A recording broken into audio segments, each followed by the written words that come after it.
Y'all, the argument against filtering services is dumb as shit.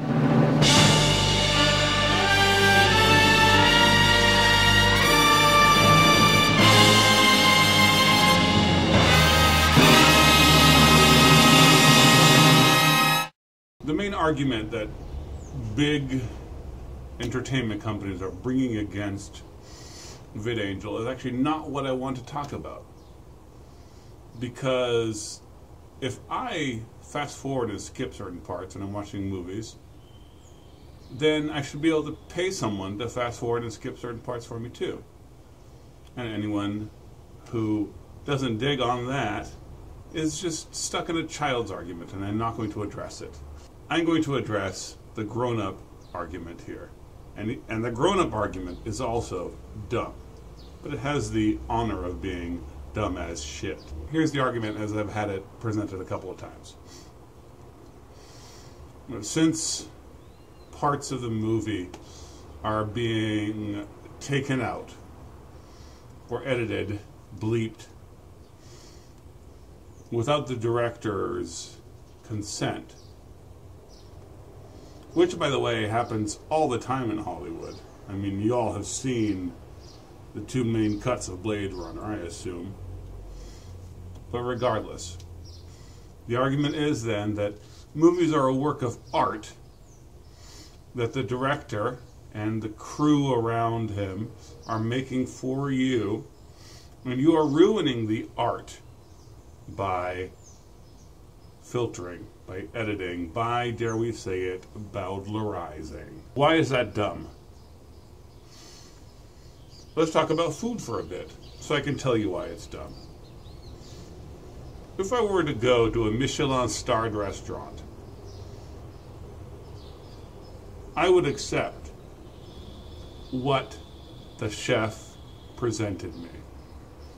No questions asked, knowing that this man was at least reputed to be a great artist. I would want to come to the food on his terms. And I do that, in fact, in all restaurants that I trust. Most of the movies we watch are not Michelin-starred restaurants. Most of them are McDonald's, or at best, Chili's or Fridays. The work of the renowned chef and what is produced at McDonald's are both undeniably food. And yet with one you can with a clean conscience say, hold the pickles.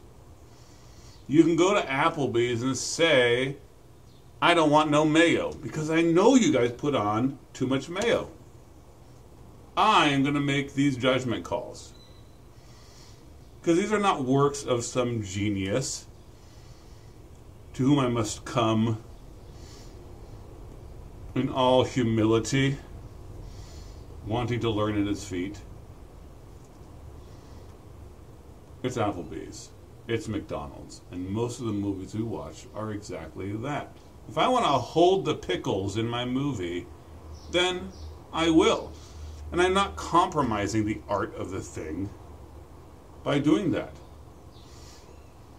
Most of the things that people want to filter when they're watching movies by themselves, with their spouses, with their families, are gratuitous or distractions. Distractions from the fact that it's kind of crappy art. Most movies and TV shows that we watch, even us haute couture sorts of people, you know, like you and I, most of it's dross, most of it's crap. So those shows and those movies are art in the loosest sense, in that they are crafted, they are artificed, they are art. It's a story. But it ain't no Charles Dickens. When I skip scenes myself, I don't feel like I'm insulting the artist. And if the artist were there, offended, I would pinch his nose. All right, y'all. Peace be upon you.